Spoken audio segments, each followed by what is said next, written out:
So we were just having a little bit of a Barney before we come on live because we were talking about we're talking about interest rates. But look, this is Money Talks. How we all doing? It's Friday. What is it? The 10th? I lose track of days. Yes, Friday the It is 10th the of 10th December. today. Ellen and I have jumped on with our Christmas jumpers. We are currently raising money, so shameless plug. If you want to donate, please head to our bio in Instagram and donate to Save the Children Christmas Jumper Day. And Adam, Tom, you've got your not Christmas jumpers on. Why? No, But for our partner's branded hoodie for the first time.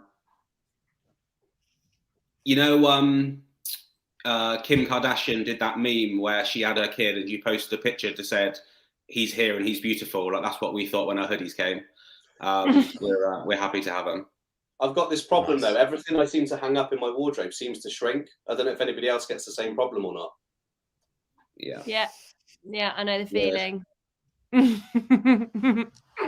mean, I can't say I don't get it. No, I'm joking. I can't say that. Right. So we jump on every mid-month to talk about financial services, mortgages, rates, even though sometimes they're a bit boring because it's a bit repetitive. But we do need to let people know what is going on because there is lots of changes happening every single week. And these guys will tell you, could someone borrow a certain amount of money 2 weeks ago? Could they borrow slightly more money now or slightly less money now? I've had that quite often where a buyer's had a budget of 300 the broker can go and afford to buy a house to, and then all of a sudden they've go back. So actually you can afford 310. And for that kind of buyer at a first time buyer level, it's a significant change of what they could actually purchase. So Tom, let's go to you. How is it going in the mortgage world for you in December? Are you quieting down or are you speeding up like us? I think December Christmas slowdown is inevitable. I think I've been doing this job since 2011, so 10 years. And December around this time always gets noticeably quieter. Probably around the 10th or the 15th of the month is where 50 to 75% of buyers just put their search on hold until January. I've got a couple of buyers out looking at the moment where we've been in contact and they've just sort of emailed me and said, I'm putting my search on hold until the new year. And I said, look, it's a great time to be looking because so many people are saying the same thing. Yeah. And now where you're competing against maybe 10 or 15 different buyers for the same house, if you find the right place now, you might only be competing against 2 or 3 because people are just putting it off to the new year.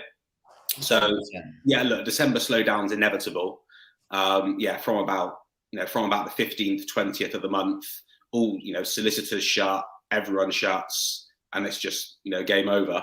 But there's certainly a lot out there, and people can really put themselves in a good position by carrying on the search going for at least the next week or so, just while people have put their search on hold early. It's a really good point, actually. It's like the people that have already kind of started the progress and like have mortgage applications in and, they're doing the legal work or whatever.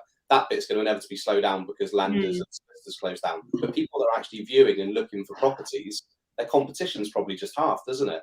I've never really thought about it from that angle, but it's a really good point. Like, honestly, the amount of people that say, we're not going to do anything to the new year. And in this market, and Ellen and I have spoken about this in depth, in this market, there is quality over quantity out there at the moment. There's only quality buyers looking. And those people that are waiting to put their house on the market in January and then move, you've got an opportunity right now.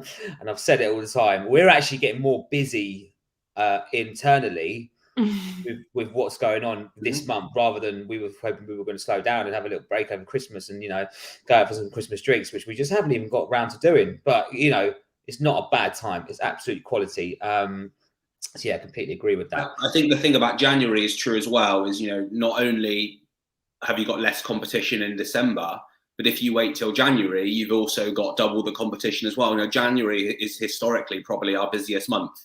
The busiest months I've ever had have pretty much all been in January. And that's because people over Christmas, things happen and they decide they want to move. So not only have you got people that were looking before, but also new people entering the market as well. Am I right in saying you guys might be able to dispel this as whether it's a myth that I've picked up along the way, but am I right in saying the right move day, biggest day for traffic is Boxing Day or something like that? Everyone looks on Rightmove? Yeah. So you're launching a load of properties on Boxing Day, is that correct? Boxing Day bonanza. Oh yes. Okay. Oh yes. What is it, Sanjay? Something like a 230% increase in traffic on Boxing Day. Wow. So 2019, it was a 230% increase. And then year on year, it's been 53% on average increase on top of that. And this year, who knows? Yeah, that's crazy. That's just crazy numbers. Yeah. So it's going to be pretty mental. So hence why we're available. I mean, I did it last year. Property's going under offer on New Year's Eve. That's a good feeling. That's a good call to make. I think people need to move for such a myriad and variety of reasons. Not everyone is kind of going, yeah, I can move whenever I want to. So it's this whole seasonal thing, I just don't think is quite there anymore. And the serious people that want to sell and want to buy, they're not going to just put it off just because they can. You know, some people can't. So there's people out there wanting to buy, wanting to sell. 100%. So you're going to have your mobile phones and your turkey sandwiches interchangeable on Boxing Day, basically? Absolutely. Actually, I'll be sat probably there. Right.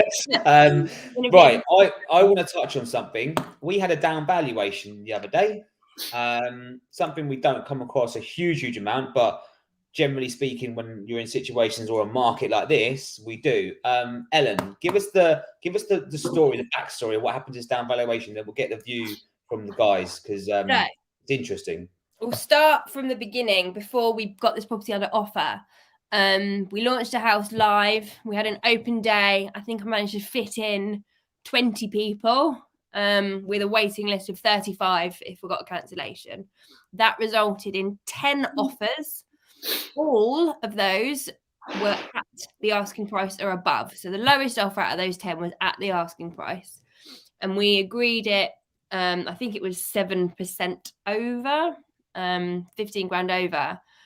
And the surveyor's gone round there for the mortgage valuation and downvalued the house, not by a little, but actually even under our original asking price. And I guess they're not looking at live stats. They can only go off land reg, which in some cases is 3, 4, 5, 6 months behind. And he's right. 6 months ago, it probably was worth that. But give us an example, Tom. Tell us what the situation is and how how bank lenders go and value properties and how or why that might have happened on this occasion. So when a valuation happens, clearly the bank is protecting themselves. So if you're buying a property for 400,000 and you want to borrow 90%, so you want to borrow 360,000, but actually the property is only worth 350,000, then suddenly the bank's putting themselves in a bit of a difficult position because they're lending more than the actual value of the property. They are quite rare on purchases because I think the general mantra is, property's worth what someone's willing to pay for it. And, if a property's been sold for 390 and you had multiple offers at 390, then logic would tell me that, that's the value of the property. But I do see it from both points of view. And obviously in this situation, it was unfortunate because, ultimately the surveyor have got to cover themselves because, if, for example, 3 months down the line, this person bought the property at 390 and then didn't pay their mortgage and the bank had to repossess the property and suddenly they could only get 350,000 for it, then they're going to go after that surveyor and say, you value the property much more than it was and now we've lost out. So I do get it completely, but in this situation, I think it was a little bit extreme. And the issue I've always had with valuations is that it's just one person's opinion. Like there's nothing concrete to say this person's right or wrong. And as you know, in this situation, unfortunately, the lender we went with, they didn't have an appeals process. So you can't present the evidence to the lender and say, look, your value is valued at lower than what we want. Here's 3 good reasons, 3 sold properties in the last 3 months that evidence this valuation. Can you look at it again? Just no, they weren't accepting appeal. So just one person's opinion, is that, fair enough, they're a professional, it's what they're paid to do. But one person's opinion, they might not like the street, they might have got out of bed, got on the wrong side of bed. You just don't know the reason for that. And wrong side of bed, yeah. It's just not an ideal situation, is it? But look, it's a process that has to happen. It's the first down valuation I've had on a purchase this year. and given where the market is, I think that's actually pretty good. Yeah. But I would have obviously preferred none rather than one. Yeah, no, absolutely. That's a really interesting thing you just said. That's the first one you've actually had.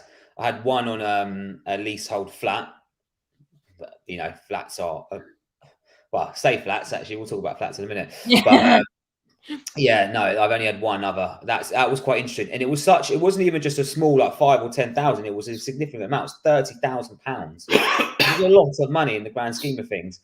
But the question I've got for that valuer or that lender, and I know they've got to go through the processes, I understand that, but do they actually realise that what we're doing here on the ground, as in myself and Ellen, do they actually realise that we had 10 offers, that we could resell that, you know, at the same price to a cash buyer if need be? You know, it's always an interesting one of how they come to that decision. And you're right, they might have just got out the wrong side of bed that day. Yeah, but I've always got a lot of time for valuers because it's hard. It's a hard job to do, especially in markets like this. Yeah, it's difficult, isn't it? Because I think from an estate agency perspective, you're there to see the demand as well that's happening, whereas the surveyor just goes to the property on an empty day when there's not a queue of buyers, you know, making offers, and they just look at the walls and, you know, the property itself and come to a decision. There's no emotion from them in it. They don't look and go, you're absolutely right, this house is beautiful, it's beautifully done, it's better than, it is the best one in the road kind of thing. It's just kind of a number paper exercise, isn't it, for them? I think the estate agents are there in real time, aren't they? Seeing the supply, seeing the demand, seeing the buzz. Whereas the surveyors, they go off land registry, like you say, which is 6 months behind the actual curve of the market, if it's been updated, that is. So you kind of got somebody that's in real time and somebody that's looking at the kind of spreadsheet side of it, and there's a distinction between the two. That's why a lot of lenders will do appeals, because like you say, if you're using the land registry as evidence, then that can take a while to update. So suddenly you're looking at data that's at least 3 months out of date.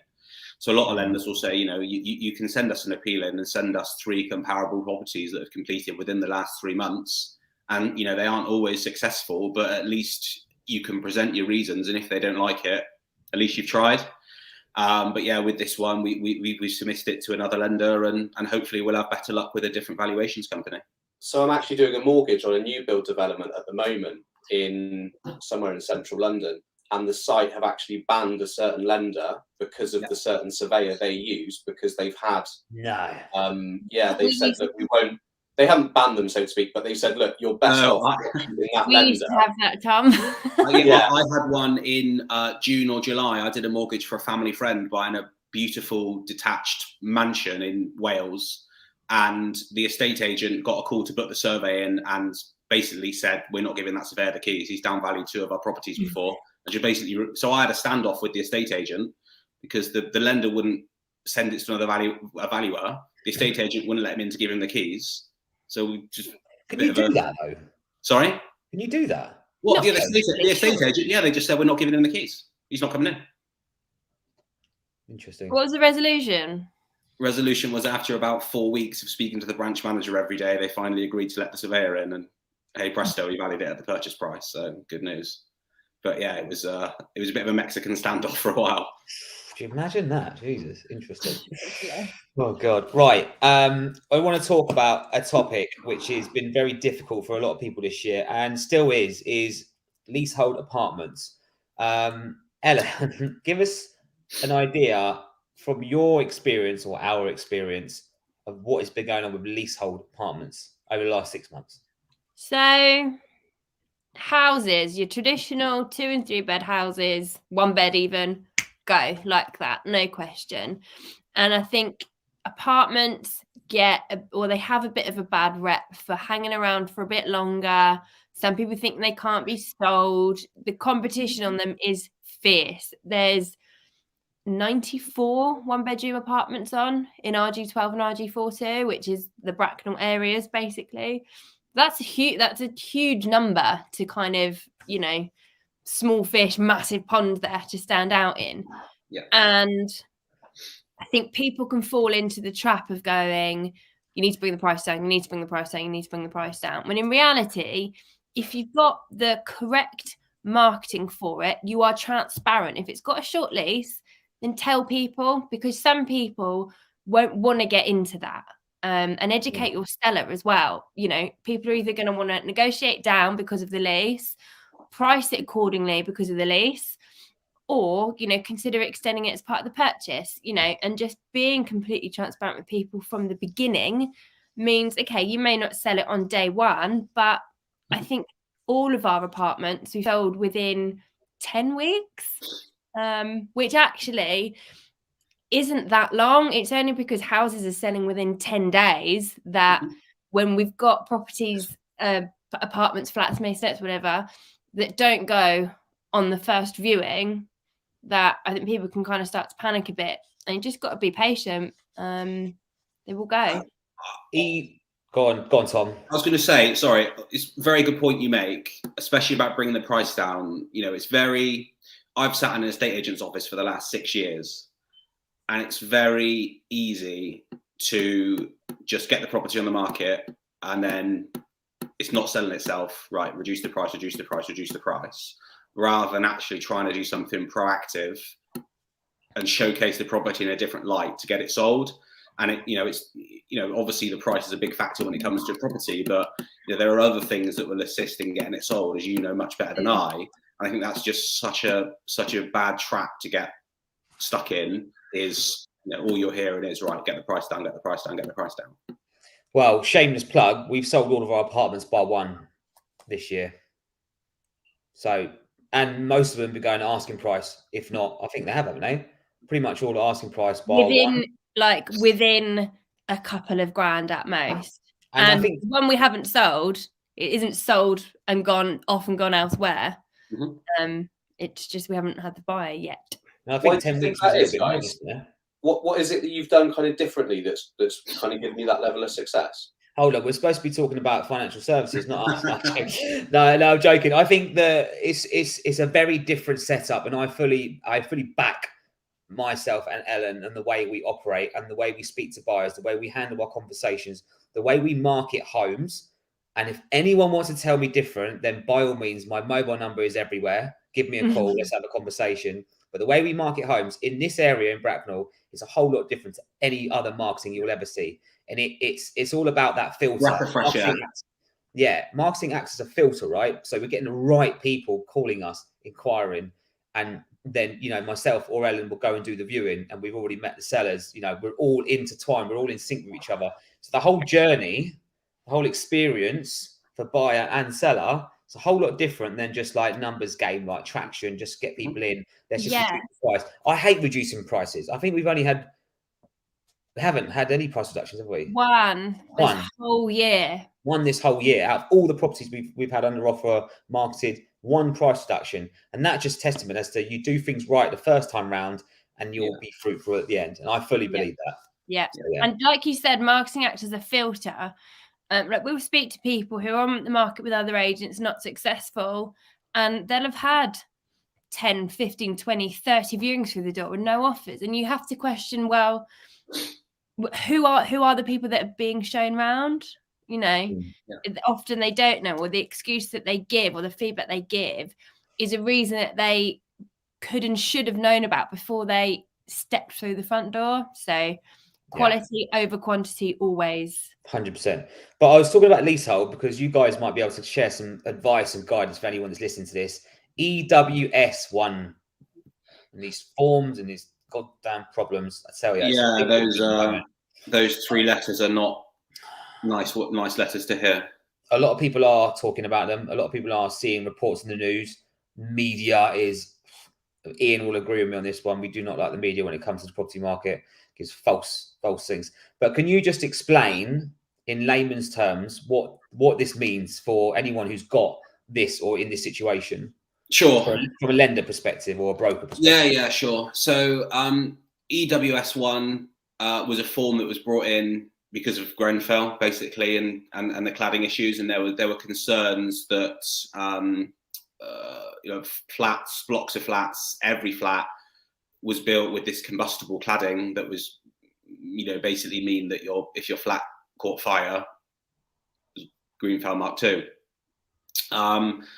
When it first happened and when it was brought in, there was a lot of confusion in the industry, and mortgage lenders and valuers basically were requesting EWS1 forms on every flat. And these EWS1 forms, there are a very limited number of people in the country that are qualified to fill them out. Therefore, sorry? So about 200 people in the whole country. So therefore, the cost for these forms is 20 grand, 30 grand for a form. And, you know, I did one maybe about 18 months ago where they requested one of these forms and we got quoted, I think, 25 grand for this form, and it was 180 grand flat. What? That's madness. Per property you're talking about? It would be for the whole building. But obviously, if you're buying one of these flats, you need it for the whole building because it's the building that's the concern. Fortunately, over the last maybe year or so, the guidance has got a lot better. And now, rather than requesting these forms on almost every flat, valuers are only instructed to request an EWS1 form if they have specific concerns regarding the cladding. So on 99 out of 100 flats, they're going to be absolutely fine. Again, I haven't had one requested this year. I did a mortgage in the summer on a beautiful flat in a 5-story building in London, in Tooting. Me and the client were both very, very concerned they were going to request this EWS1 form because the freeholder was a cowboy, in her words, not mine. But fortunately, they didn't request the form. So the valuer obviously went to the property, had no specific concerns whatsoever, and therefore didn't request the form. So with flats, yes, you know, it was an issue previously where, you know, pretty much every lender and every valuer was requesting it because there was a massive confusion in the guidance. But now the guidance has been updated and it's a much, much clearer picture, which is really, really good news. That's a good explanation. Appreciate that. Good. Very, very helpful. Very helpful. I hope anyone that's listened to that has actually, taken it on board if you're in that situation. David, anything to add on top of that? I don't think I could be any more comprehensive than that explanation. He's covered it. He's covered it. Cool. All right. Well, look, guys, appreciate you coming on. What's the plans for Christmas? We're going to get some Christmas beers in. It's Christmas beers in? Yeah, Christmas always. Christmas beers. I've been on Christmas beers since about. What's that? Christmas beers. Any plans for over Christmas? Anything exciting happening? It's usual stuff. Seeing the family. I'm cooking. I cooked last year for the first year. It was roaring success. Actually, depending on who you ask. But cooking for the second Christmas in a row. So hopefully it'll go well, and I won't set fire to the kitchen. Nice. I hope not. Much the same. Family and food, same as every year. Try and take a bit of a break. Get ready to go for January again. The three of you, right, David? 3.5, should we say? 3.5. Oh, how about you guys? I will be at my auntie's house actually this year with all the family, lots of cousins, uncles. Oh, it's going to be about 20 of us. It's going to be great. Wow. Great. Can't wait. Ellen? I'm hosting. Oh, yeah. I've just moved Christmas into Day. a house with an open fireplace, so Nice. I figured I'm a 10-foot tree. So yeah. Very nice. It's got a big tree. Cool. All right. Well, look, guys, appreciate it. I don't know. 2022. Yeah. Well, we're not going to come back in a couple of weeks, are we? Because it's No. It's the last one of the year. Oh, it's a bit sad. Emotional. Well, look, if anyone needs anything, mortgage wise, you know, anything advice wise, these are the guys to speak to. We appreciate you coming on. Appreciate this year. Actually, it's been a very good year. Yeah, it has been. Yeah, obviously both of us started up our businesses. Really, really convenient timing how it both started, and it's been a massive success. So thanks to you, and here's to better in 2022. Absolutely, nice one. All right, guys. Cheers, guys. Over and out. Bye.